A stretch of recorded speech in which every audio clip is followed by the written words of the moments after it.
Everyone, अस्सलाम वालेकुम। This is Shagufta Yasmeen. Welcome back to my channel देखते रहो and welcome back to my kitchen too. जी हाँ, किचन में मौजूद हूँ और आज भी एक अच्छी सी रेसिपी रमज़ान के हवाले से, और वो है बटाटे की। बटाटा बनाना बहुत आसान है। अगर आप आलू पहले से बॉईल करें, जिस दिन आपको तैयार करना है एक दिन पहले आलू को बॉईल कीजिए, उसमें जो चीज़ें शामिल करनी है वो सब काट के रख लीजिए, तो फिर फ्राइंग बड़ी आसान हो जाएगी और बहुत आराम से आप इसको बना सकते हैं। एक टिप आपको दे देते हैं, बटाटे बना के आप पहले से फ्रीज भी कर सकते हैं और एक हफ्ते तक ये आलू के बटाटे चल जाते हैं फ्रीजर में। ठीक है, उससे ज़्यादा नहीं रखिएगा क्योंकि आलू फिर जब बर्फ़ पी लेता है तो फिर उसका टेस्ट वैसा नहीं रहता। वैसे कोशिश कीजिए कि बस जिस दिन आपको तैयार करना है ना, उसी दिन जो है वो आलू की प्रिपरेशन कर लें। एक दिन पहले कर लीजिए और फ्रिज में रखें, फ्रीज़र में ना रखें। लेकिन बहुत मजबूरी और फ्रीज़र में रखना है तो एक हफ्ते तक इसका जायका ख़राब नहीं होगा, उसके बाद ये टेस्टलेस हो जाता है। बहुत आसान सी रेसिपी है, स्टार्ट किया करते हैं देर किए बगैर, बहुत जल्दी बहुत मज़े से बन जाएगी। तो चलिए शुरू करते हैं, देखते रहिए क्योंकि देखना ज़रूरी है। आज ये 2 आलू हैं जो मैंने मैश करके रखे हैं, इसमें हम डालेंगे थोड़ी सी हरी मिर्चें। आप कहेंगे तो हरी मिर्चों का इस्तेमाल कम करिए, मैंने कम खाई जाती है इसलिए मैं कम इस्तेमाल कर रही हूँ। ठीक है, बाकी आपकी मर्ज़ी, जैसे आपके घर में खाया जाता है।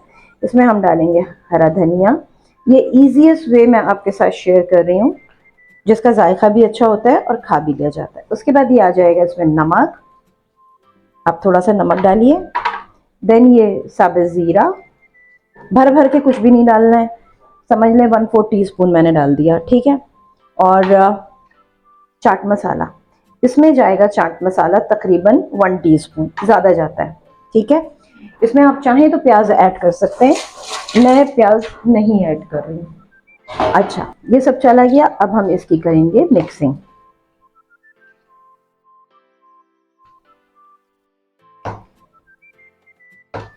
नमक का ख्याल रखिएगा क्योंकि बेसन में ऑलरेडी नमक है, और ये भी आप बना के डीप कर सकते हैं, लेकिन आलू है तो बहुत लंबे टाइम के लिए आप इसको डीप नहीं करेंगे। मुश्किल से 1 हफ्ता आप चला बना लीजिए, 1 हफ्ते का, और उसको डीप फ्रीजर में डाल दें। और जब ये फ्रीज हुआ हुआ तो इसको इस्तेमाल करने का एक तरीका है, वो मैं आपके साथ शेयर कर लेती हूँ ताकि आप लोग इजीली जो है वो उसको बना सकें। आपको क्या करना होगा, आप बेसन भी इसका भी आप पहले से तैयार करके रखें, और जब आपको तलना है उसी वक्त आप फ्रीज़र से इसको निकालेंगे, फटाफट इसमें जो है वो इसको फोल्ड करेंगे बेसन में और फ़ौरन फ्राई करेंगे। चल, अब हम इसको छोड़ रहे हैं 5 मिनट के लिए रेस्ट पे। ये 5 मिनट के रेस्ट पे हमने इसको डाला था। अब हम इसके बटाटे बना लेते हैं।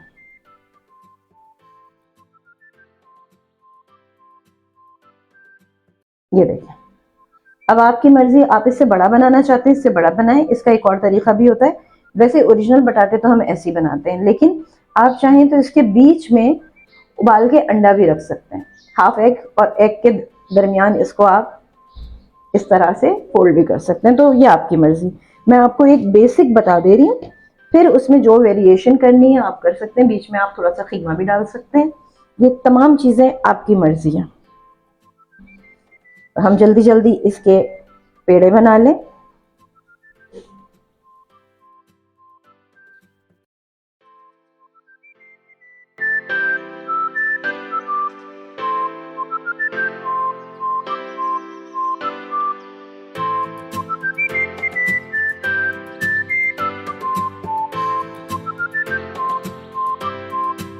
दो आलू से, और ये कोई 2 बड़े आलू नहीं थे, इससे मैंने 2, 2, 4, 5, 6, 7, 8 बटाटे जो हैं वो तैयार किए हैं।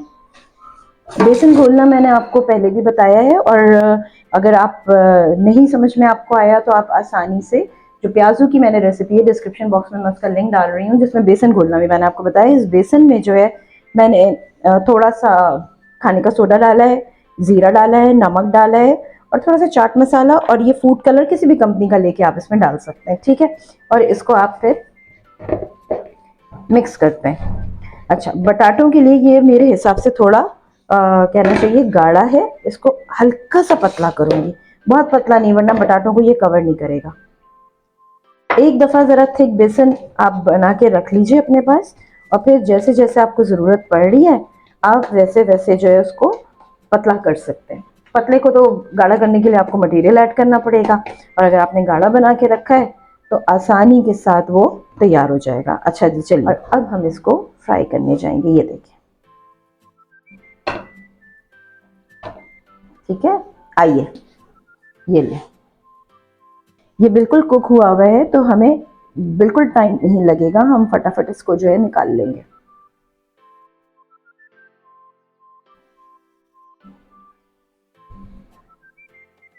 एक दफा ये सारे मैं डाल दूं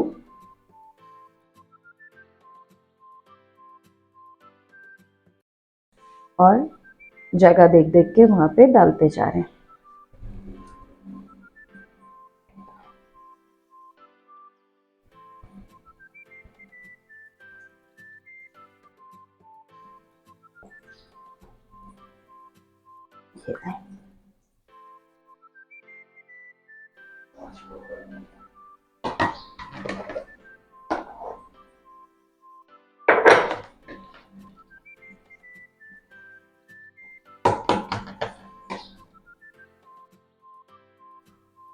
चलो जी, 3 बटाटे रह गए, इनको भी हम इसमें फोल्ड करें और फटाफट इसमें डालें।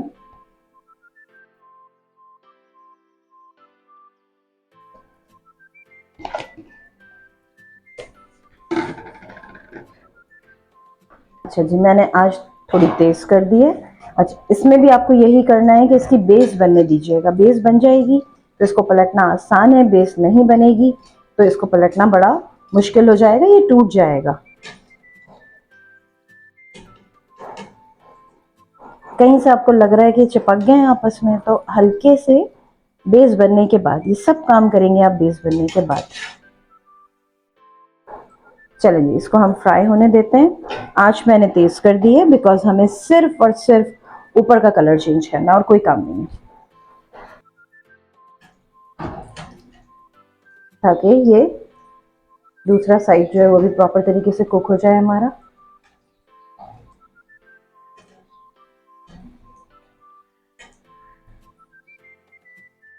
अब देख लीजिए, फाइनली इसका ये कलर आ चुका है, ये पूरा कुक हो चुका है। तो मजीद इसको ओवर कुक करने की जरूरत नहीं है, हम इसे ऑयल में से बाहर निकाल लेते हैं। ये देखें,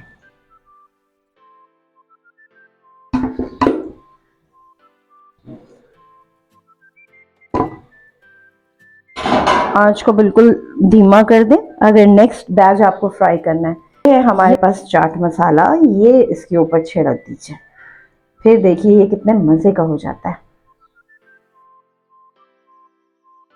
चल, मैंने थोड़ी देर इसको टिश्यू पे रखा है, बस इसके बाद मैं इसको जो है वो आपको डिश आउट करके बताती हूँ। तैयार से बटाटे तैयार हैं, बिल्कुल आप इसको तैयार कीजिए, इसका जायका बहुत अच्छा होता है। कुछ लोगों को जरा सा खट्टा खट्टा पसंद है, तो बीच में आप इमली का पल्प डालना चाहें आपकी चॉइस है, बीच में आप अंडा डालना चाहें आपकी चॉइस है, आप इसमें कीमे का पीस डालना चाहें, बीच में आप चिकन का पीस डालना चाहें, इट्स अप टू यू। मैंने आपको एक बिल्कुल सिंपल तरीका बता दिया है बटाटे बनाने का, फिर वेरिएशंस आपकी मर्जी है।